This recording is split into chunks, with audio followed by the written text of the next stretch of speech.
Good evening, ladies and gentlemen. This is Education Exchange in its best. We are celebrating 20 years of achievements. Tonight, I am honored and feel so good about having these two guests next to me. Mr. John Karhoff, the founder, chief producer, and director of this show for many, many years.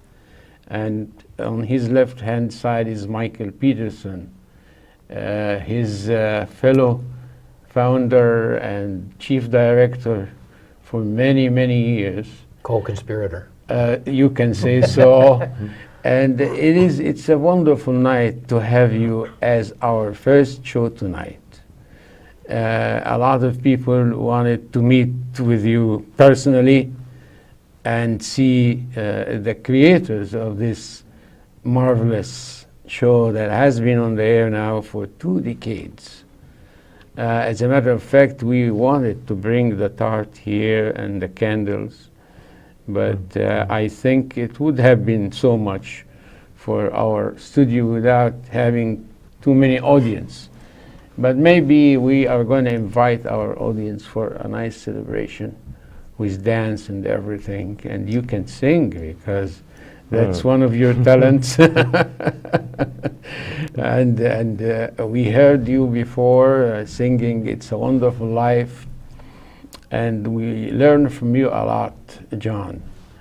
And throughout this journey, and I was honored to join you as producer and host, I feel so good about this. This is a moment when I come and I feel that I'm talking from my heart to people who can understand where I come from, care and concern and interest in people's life and education, things we learn from you.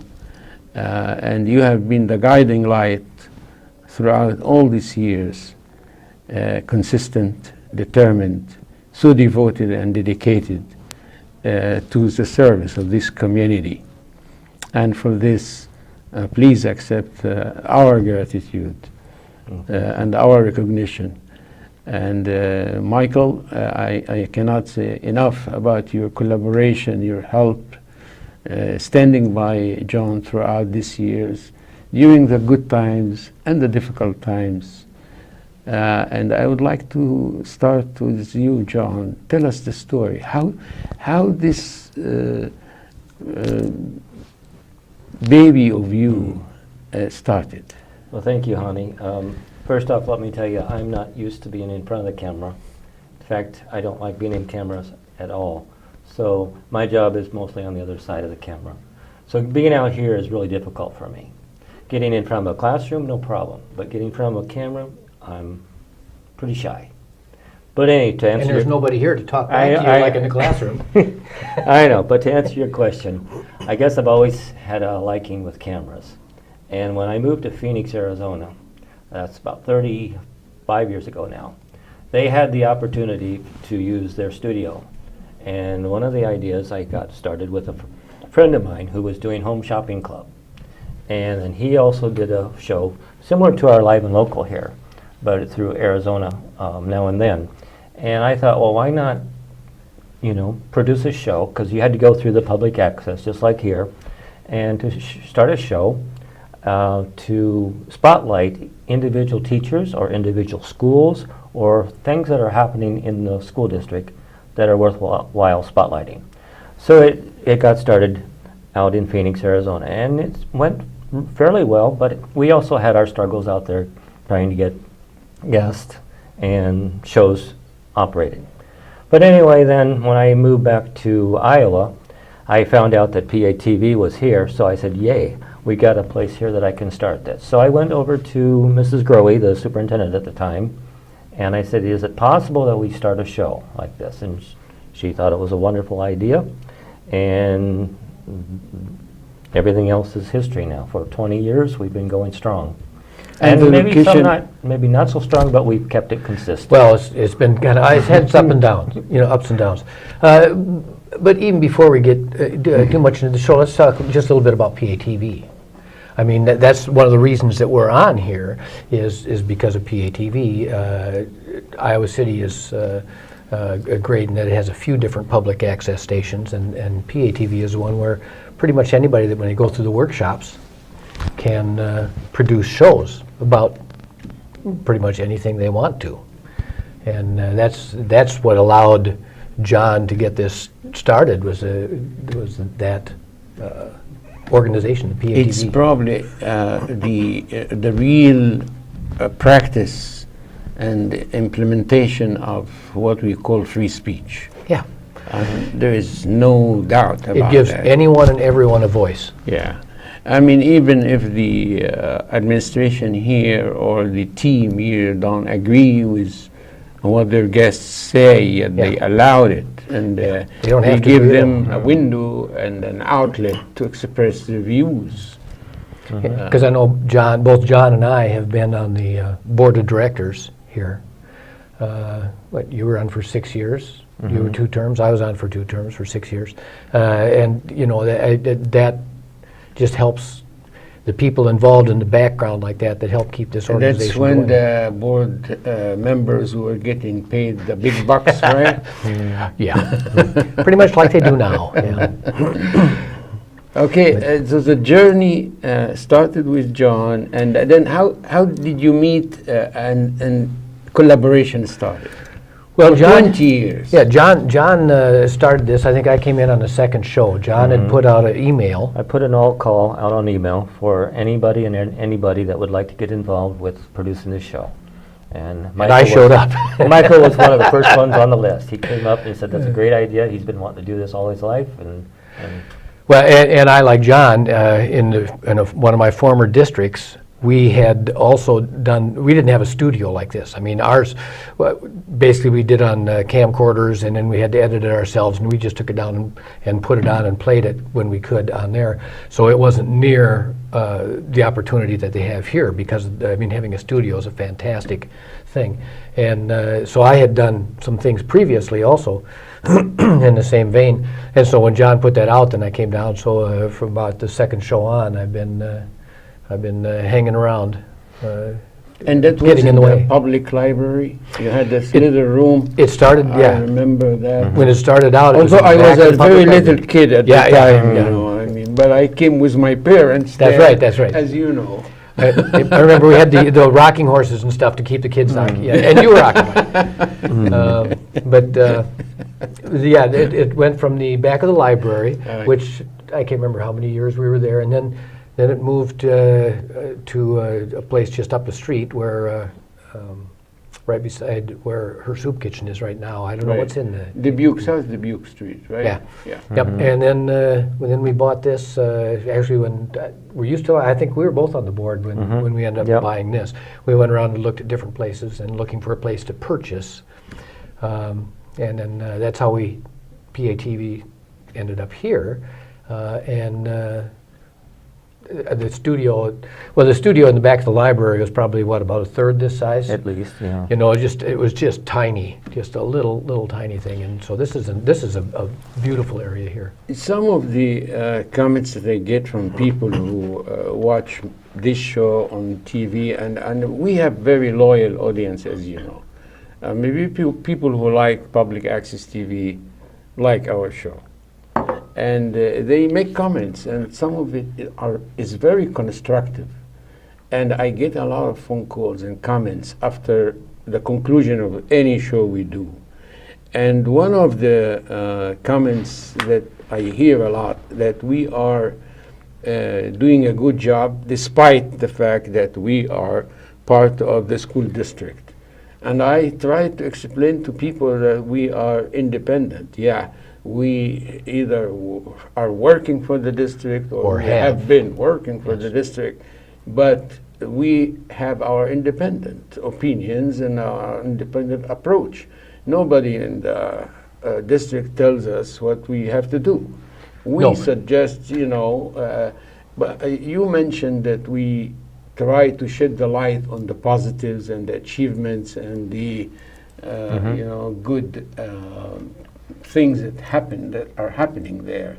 But in the meantime, we don't shy at all from criticizing some of. Well, I know there's some times when superintendents like Steve Murley or like when Chase or Amy has been here, that a few of the administrators, you'll spring some questions on them that said, somebody had emailed me and said I should ask you this, and they probably preferred that you didn't ask some of those questions because it puts them on the spot. Because I mean, when they're on the show, people want to be able to see what they have to say, and so you're not afraid to ask the tough questions. Well, they know me by now. They know me, and they know that I have a big mouth and a big beard too. But so they are used to expect the unexpected, and sometimes I can see the look, but they are really welcoming this kind of. They know that we do this out of love and out of care, and we don't do it because we want to corner them or. No, it should be an open dialogue. Yeah, but we express our feelings and our opinion without fear, and that's part of the democracy that is given to us by this particular organization's public access TV. And the other side of that is the three of us, people that are involved, not just the three of us, anybody that's been involved with this over the past years, do it because of their love of education, their interest in education, and that's why they're here. I mean, that's why we've stuck it out for so many years. I mean, it's certainly not for the money. Well, for me, it was like you hear so many negative things about education. And there are so many cool things that are happening that need to be aired. And some of the teachers that are doing an outstanding job, and they're listening right now maybe, they don't want to get up in front and tell everybody how good they are, or pats on the back. And it's our job, well, not our job, it's what we want to do to share that with the community that they are doing a wonderful job. And they need to have that aired. Because a lot of people that are doing a wonderful job just don't want to just say anything. They're just doing it because that's what they do. Yeah, and well, like you said, they don't want to be patting themselves on the back. Mm-hmm. But great PR. You should have really good PR for the district. There are so many great things happening in the district, and education is a political football. It's kicked all over by everybody, and so you really need those positive things. And as you well remember, like we opened this forum for the opposition.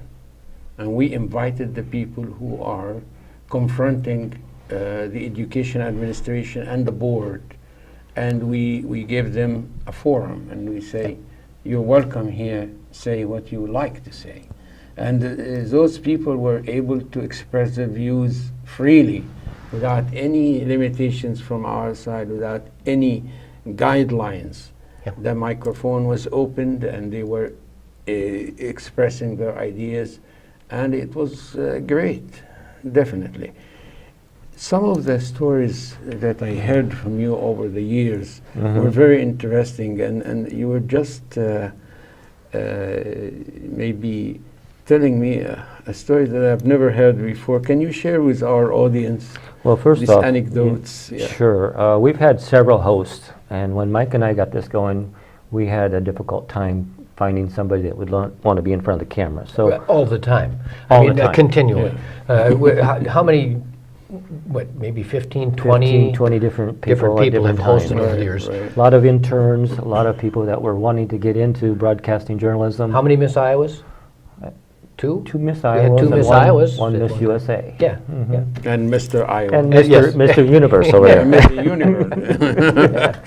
But one of the first, maybe the first one, Tracy Patrizi. She was one of our first, if not the first.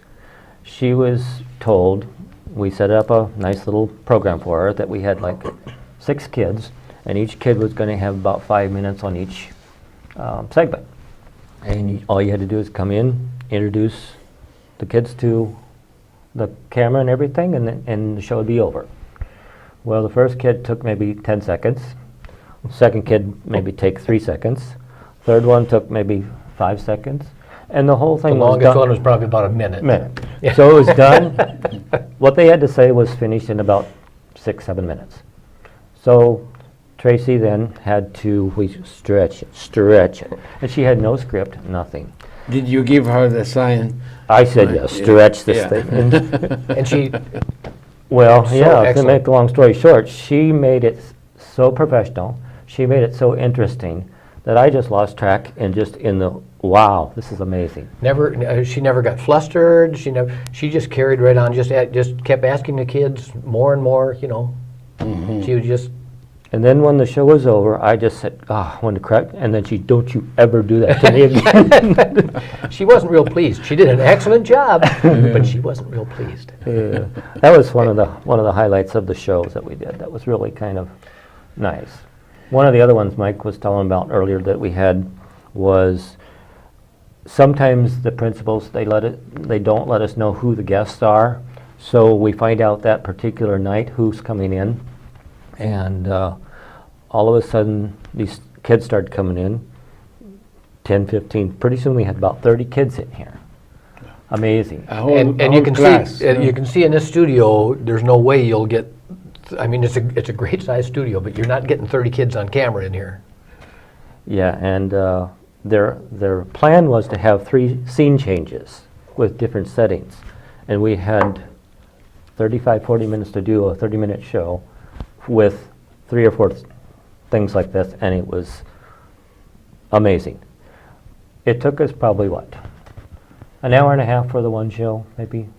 To get a half-hour show in, it took us probably, well, it was well over an hour at least, and, yeah, but.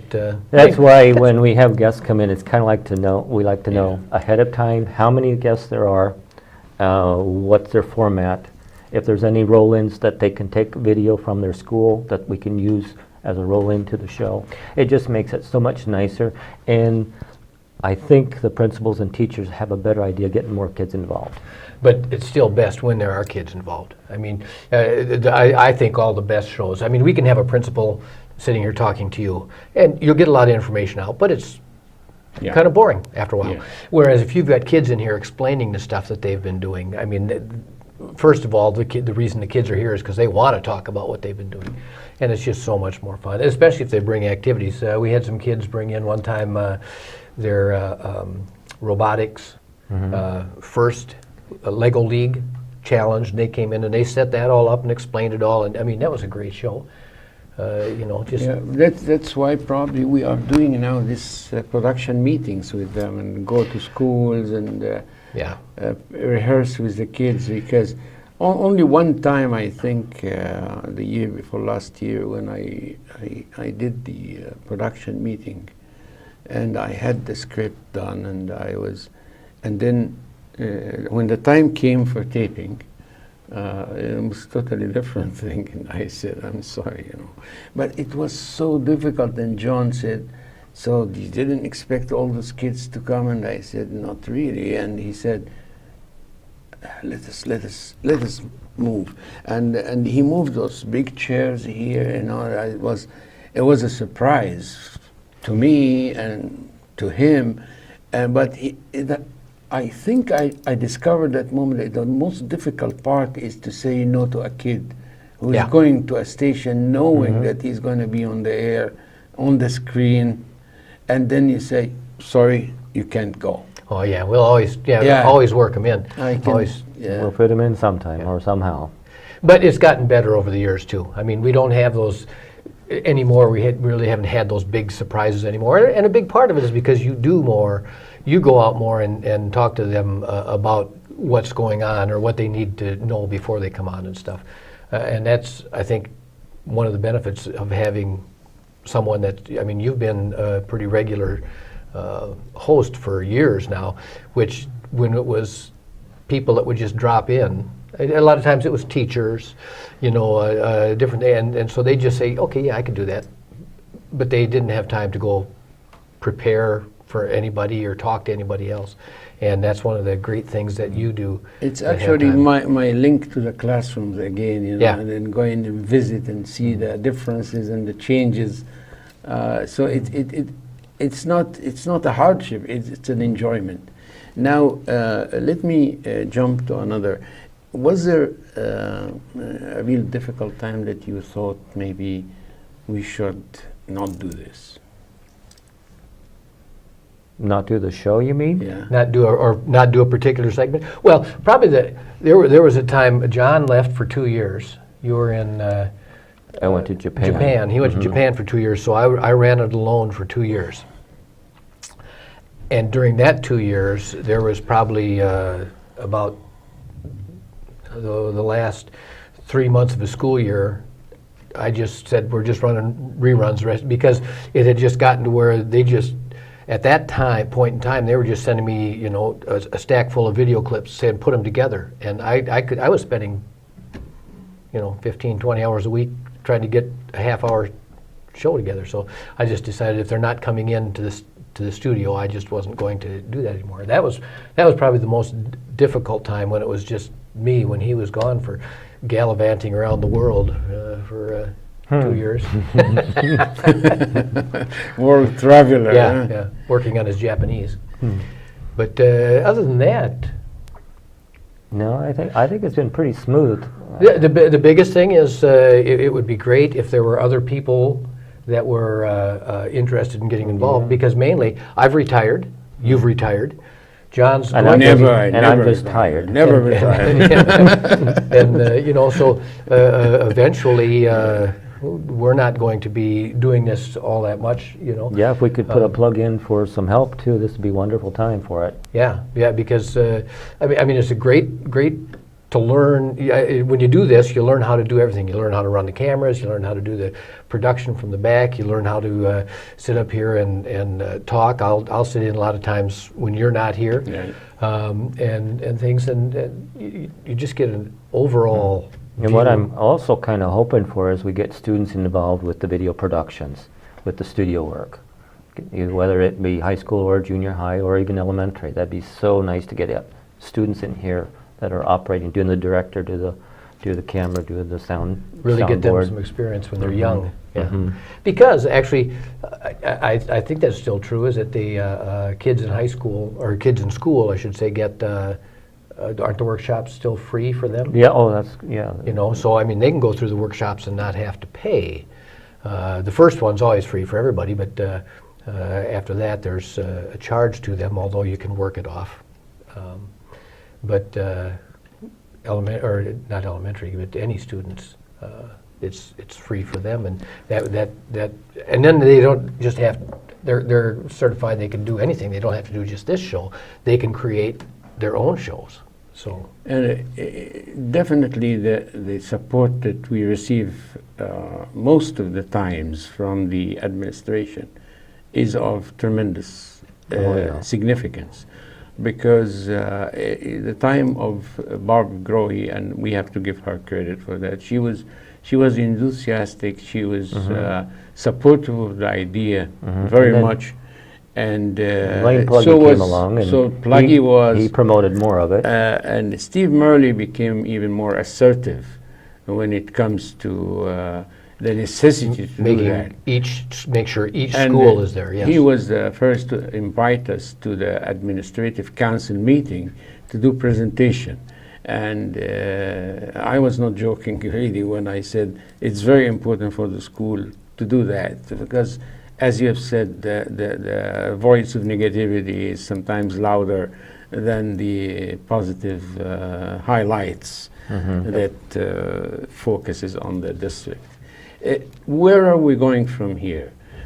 How do you foresee the future of education exchange after 20 years of efforts and tears and joy and bliss? Well, for Mike and I, it's coming to a close, and maybe you can keep the hosting going for a while longer. But Mike's retired. I'm thinking about retiring, and I would surely like to see this show continue. It could with individuals that are interested in video production. There's a lot of interest going on with schools with the video production, but I mean, to get them into the studio, to get them into doing a broader type thing rather than individual programs. That's where I'd like to see it go from here with me anyway. How about you, Mike? Oh, yeah. Well, I'm going to say we've got, when you say it's getting over for us, we have a few years left in us. But That's right. I forgot you're younger than I am. but It's not really a matter of age, I No. think, yeah. no. Actually, especially when I mean, consider this new team of public access TV, Sarah Tate, Brian, Kerry, and all these people. I mean, and James Mims, although he's one of the old guards, but he came back, you Yep. know, and all this effort. I mean, these are very enthusiastic young people. Well, I'm And, also interested, you know, when you talk about the old and new, when I was first started, we had a switch up, down, that was it. You look now, we have all kinds of technological things. We have gadget here, sound this, sound that, and there is a lot of high-tech things that are going on that the young kids just whip it out easy. Yeah, I mean, actually the addition of this new blood to public access TV created such a wonderful ambience and atmosphere that's full of life and full of Well, pulsating influence. And I want to say they are so helpful. They are. Everybody putting together our shows, helping us edit. If there's something we don't know, they're there to show us how to do it. I mean, it's an we have excellent never place. felt that we are guests here. We're part of the whole fabric of Yeah. the whole family here. Yep. Is there anything you want to tell our audience at the end, John? Well, mostly a plug for help with assistance. I would love to have more teachers involved, as well as students that would like to come down and do some video productions and keep this story alive. And it should continue. Yep. And I just think, you know, the more teachers, every school that I worked at in the district, I made sure that that whatever was going on there, I tried to video. And you worked, I think, in 60 of them. I worked in a lot of them off and on, yeah. But you know, just videotaping and getting the stuff out, because there's so many good things going on in there that every teacher could have a show on here about what's great about their classroom and what's going on in their classroom, and it could be that we, you know, don't have enough time. Happy 20th birthday, Well, thank you. John. Thank you, Connie. You have a big medal from this community for the effort and for the role that you played, and that we would like you to continue playing. He just gets a bigger check now. Happy birthday. Yes, yes. Well, it's been a good 20 years. It And has been quite a journey. looking And, forward to the next 20. And thanks all to the audience that have been tuning in and watching us. Thank you again for you guys too. Thank you everyone for listening and for sharing with us this very special moment of our lives, which we consider maybe the highlights of our careers in education and in broadcasting. Thank you. Yes, thank you.